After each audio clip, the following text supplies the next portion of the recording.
Bismillahirrahmanirrahim. Alhamdulillahi Rabbil alamin. Vassalatu vassalamu ala sayyidina Muhammad as-sadiqul vadil amin. Va ala alihi va ashabihi ajmain. Amma ba'd. Assalomu alaykum va rahmatullohi va barakatuh. Alloh subhanahu va taoloning suyukli payg'ambarlaridan yana bittasi bo'lgan va o'zining zamonasida johiliyatga botgan insonlar uchun najot payg'ambar qilib yuborilgan inson Lut alayhissalom haqida suhbat qurar ekanmiz. Ul zot birodarlar, Ibrohim alayhissalomning ukasi Harronning o'g'li, ya'ni Ibrohim payg'ambarning jiyani hisoblanadi. Lut alayhissalomga sifat berilar ekan, u kishi o'rta bo'yli, oq badanli, kular yuzli, uzun barmoq va ingichka burun hamda kichkina quloqli inson bo'lganligi rivoyatlarda zikr qilinadi. Lut alayhissalom hayotlik chog'larida tijoriy ishlar bilan shug'ullangani, Roziya va Lida ismli ikki qizi, ayolining ismi esa Vohila ekanligi zikr qilinadi. Muborak Qur'onda birodarlar, Lut alayhissalom haqida 18 ta suraning 27 ta o'rnida marhamat qilinadi. Alloh subhanahu va taolo ul zotni Ibrohim alayhissalom zamonida payg'ambar qilib yuborgan. Dastlab Lut alayhissalom ham Ibrohim payg'ambarga iymon keltirib, ul zotning yonlarida yurganlar. Keyinchalik esa amakisi Ibrohim alayhissalom u kishini yer yuzida jirkanchlik va fahsh amallar bilan cho'qqiga chiqib borayotgan Sadun qavmiga payg'ambar qilib yuboradi. Ana shu Sadun qavmi birodarlar, o'ng tarafi Falastinga, chap tarafi Iordaniyaga qaragan Bahrul Meyit, ya'ni o'lik dengizi yoki bo'lmasam Lut ko'li yonida joylashgan Sadum shahrida istiqomat qilishgan. Birodarlar, ko'pchilik bu qavmni o'zlari yashagan shahar nomi bilan adashtirib qo'yishadi. Ya'ni Sadum qavmi deyishadi. Yo'q akalar. Sadum bu o'sha qavm yashagan shahar nomi. Qavmning asl ismi esa Sadun qavmi. 1947-yilda o'zini echkilaridan bittasini yo'qotib qo'ygan iordaniyalik bir cho'pon mana shu o'lik dengizi ko'l atrofida kichikroq bir g'orni kashf qiladi. Va ana shu g'or ichida diqqat chekuvchi tarixiy buyumlar bo'lgani sabab u yerga mas'ul shaxslarni chaqiradi.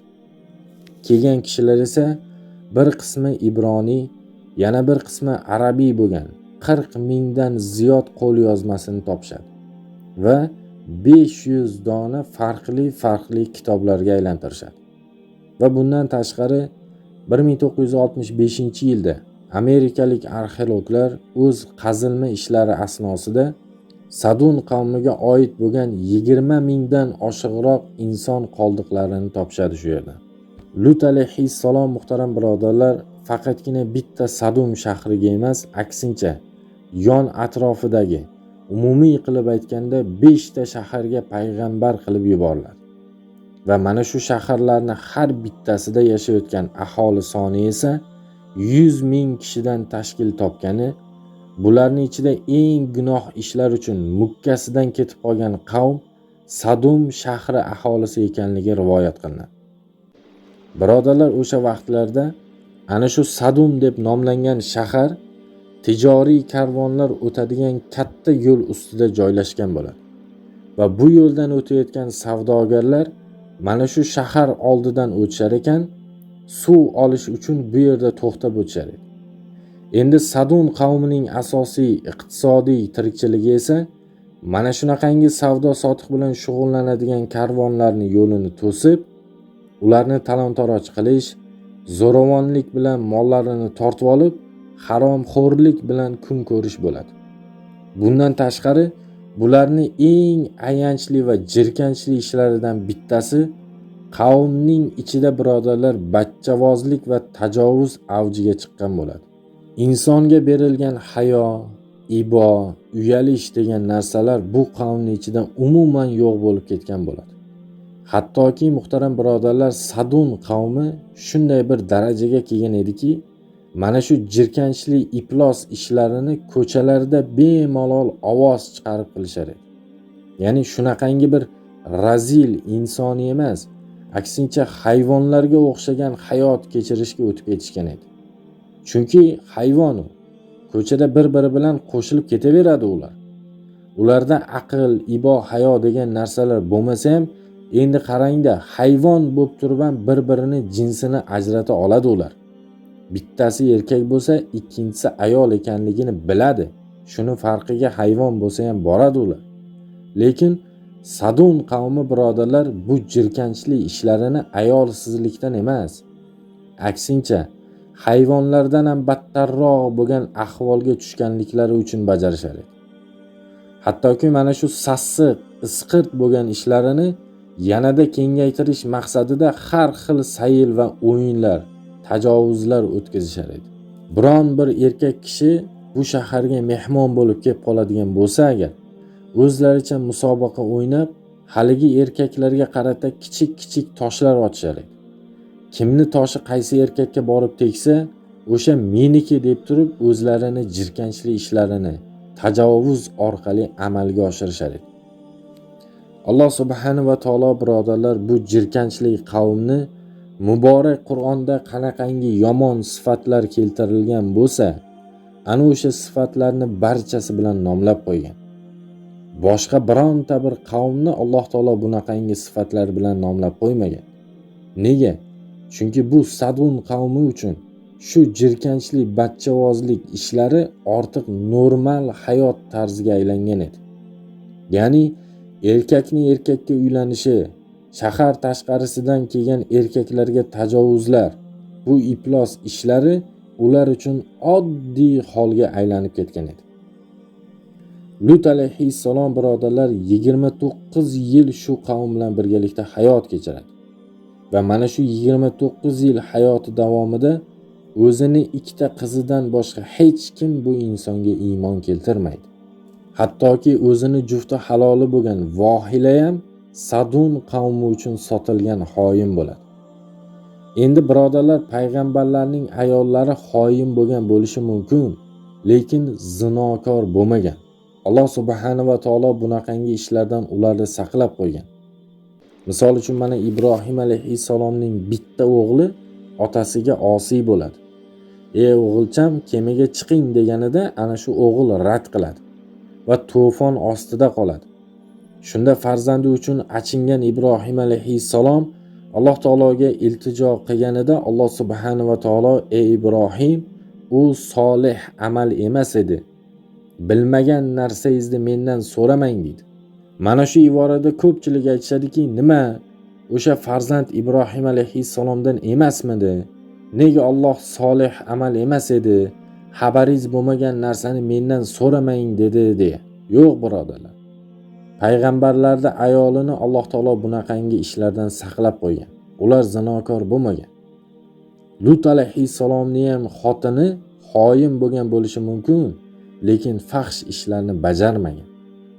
Uni xoinligi o'zini qavmiga, ya'ni Sadun qavmiga Lut alayhissalomning uyida bo'layotgan ishlarini yetkazib turganida bo'lgan. Lut alayhissalom birodarlar bu qavm uchun begona bo'lgan. Chunki Ibrohim alayhissalomning oldidan kelgan edi bu shaharga. Ayoli esa shu shaharlik Sadum shahridan bo'lgan. Ana shu shaharda fahsh amal shunchalik avj olgan ediki, hatto bittagina tavhidda bo'lgan Lut alayhissalomni ham shahardagilar sig'dirmay boshlashadi. Ya'ni ular Lut alayhissalomga bu shahar ichida insonlarni dinga da'vat qilmasligini, shahar tashqarisidan kelgan musofirlar bilan uchrashmasligini aytib shart qo'yishadi. Agar bunga Lut alayhissalom rozi bo'lmasa, uni shahardan haydab chiqarishlarini aytib tahdid qilishadi. Lut alayhissalom bu ta'ziqlar sabab birodarlar hatto uyidan ham chiqolmaydigan holatga keladi. Va Robbisiga duo qilib, Parvardigoro, mana shu fosiq bo'lgan qavmning ustidan meni g'olib qilgin. Menga o'zing yordam bergin deydi. Yer yuzini o'zlarining jirkanchlik amallari bilan fahshga botirayotgan bu qavmning ustiga Alloh subhanahu va taolo birodarlar Mikoil, Jabroil va Isrofil alayhissalomlarni yuboradi. Va mana shu 3 ta farishta yer yuziga Sadun qavmini yo'q qilish uchun kelar ekan, Alloh ularga Lut alayhissalom o'z qavmini halok bo'lishi uchun guvohlik bergandan keyin azobni boshlanglar degan amrni beradi. Ya'ni Lut alayhissalomni o'zi rozi bo'lsin, guvohlik bersin o'sha Sadun qavmini yer yuzidan yo'q bo'lib ketishi uchun ungacha sizlar azobni boshlamanglar deydi. Vazifani olgan 3 ta farishta chiroyli erkak inson qiyofasida Sadum shahri tomon yaqinlashib kelar ekan, Alloh taoloning qadari ilohiyasi bilan Lut payg'ambarning qizlaridan bittasi suv olgani shahar kirishidagi quduq boshiga chiqqan bo'ladi. Shaharning ichiga qarab 3 ta erkakni kirib kelayotganini va ana shu erkaklar begona insonlar ekanligini payqagan qizlar ularning yoniga yugurib boradi-da, "To'xtanglar, sizlar kimsizlar?" deydi. Haligi inson qiyofasidagi farishtalar unga "Biz savdogar mehmonlarmiz" deganida, "Sizlar shu yerda turib turinglar" deydi-da, yugurib borib otasini chaqirib keladi. Lut alayhissalom ham shosha-pisha kelib turib haligi yigitlarga "Sizlar kimsizlar?" deganida, yigitlar yana boshida aytganidek, "Biz savdogarlarmiz, shaharingizga mehmonmiz" deyishadi. Ulamolar aytadiki, inson qiyofasidagi farishtalarni Lut alayhissalomga mana shu shaharingizga biz mehmonmiz degan so'zlari Lut payg'ambarni ularga ortlaringga qaytib shaharni tark etinglar deyishlik shashtidan qaytargan edi deyishadi. Nega? Chunki birodarlar, musofirni haqqi bo'ladi. Uni yedirib, ichirib, boshpana berishlik shahar ahlini zimmasida bo'lgan qarzi hisoblanadi. Payg'ambar Lut alayhissalom o'shaning uchun bularni orqasiga qaytarib yormagan edi.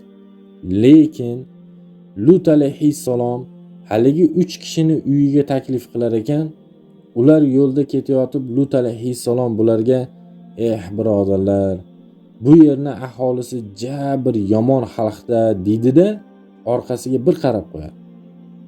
Yana ozroq yurgandan keyin "Sizlar bilmaysizlar-da, bu yerdagi odamlar bir rasvo odamlarda" deydi-da, yana orqasiga bir qarab qo'yadi. Bu holat bir necha marotaba takrorlanadi. Nimaga?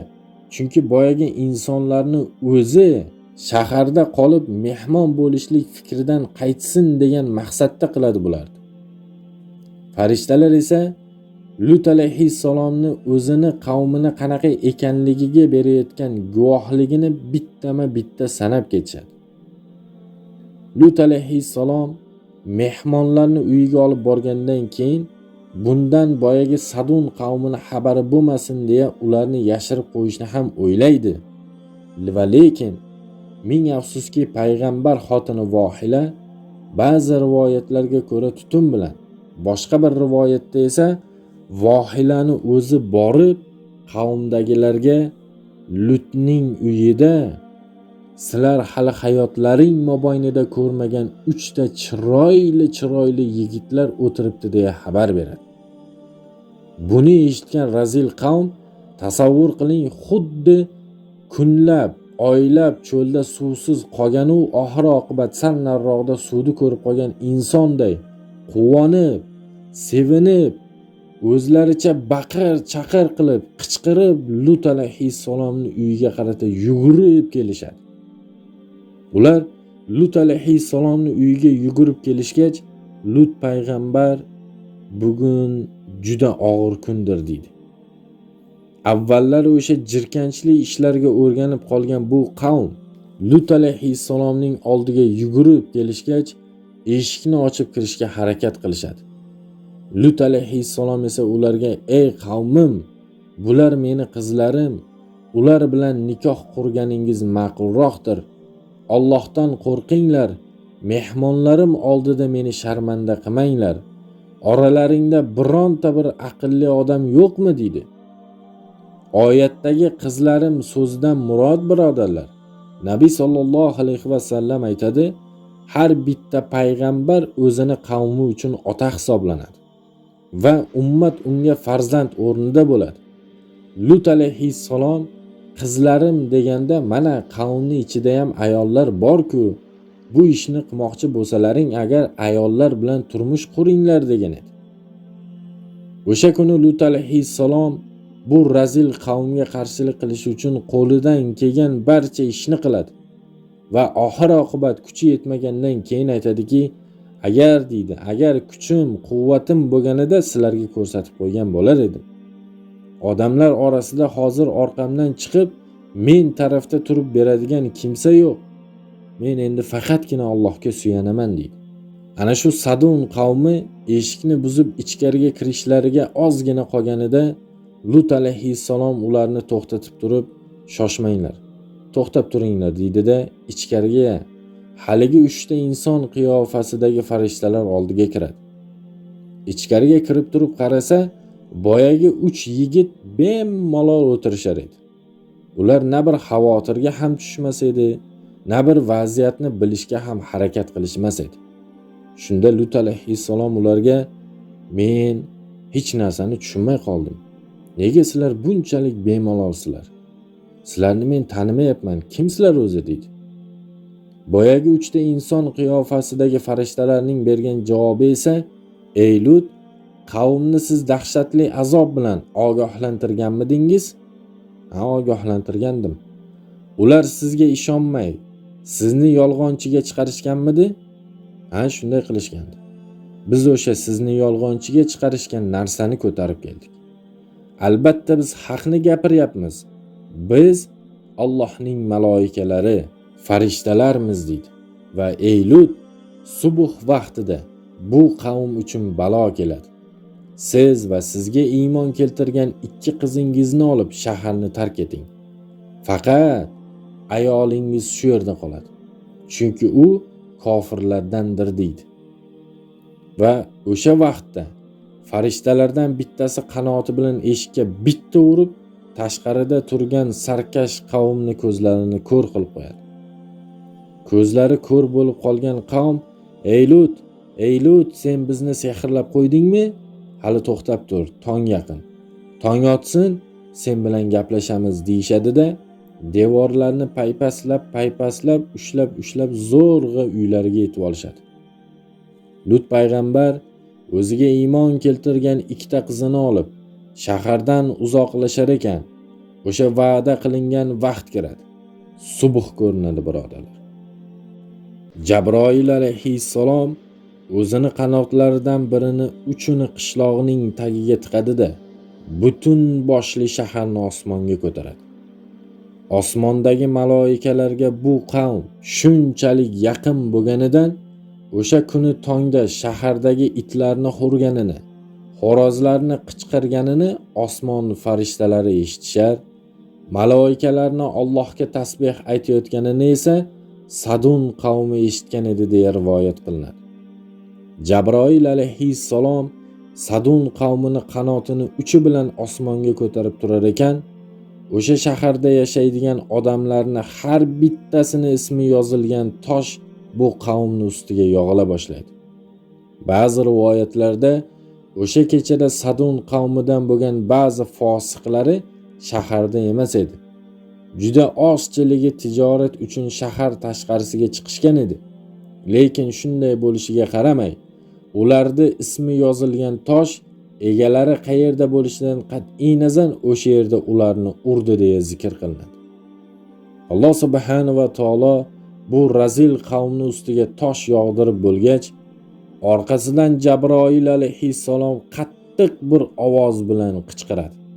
Mana shu ovozning ta'siridan esa qavmdagilar turgan joylarida qotib qolishadi. Ya'ni ular turgan joylarida yerga yopishib qolishadi. Buni hikmati shu ediki, Jabroil alayhissalomni bu qichqirganidan keyin o'sha shaharni samoga ko'taradi-da, uni teskarisiga aylantirib bir necha marotaba yerga uradi. Butun shahar vayron qilingandan keyin hattoki najas jasadlari yer ustida qolmasligi uchun ana shu shahar ichidagi odamlari bilan qo'shib Jabroil alayhissalom zarb bilan bir yerni tagiga tiqib ko'mib tashlaydi. Lut alayhissalomga shahardan chiqib hijrat qilish amri kelgandan keyin u zot Falastinga Ibrohim alayhissalomning oldiga hijrat qiladi va u yerda yana 7 yil hayot kechirgani rivoyat qilinadi. Aqulu qawli hada va astagfirulloh li va lakum. Assalomu alaykum va rahmatullohi ta'ala va ma barakatuh.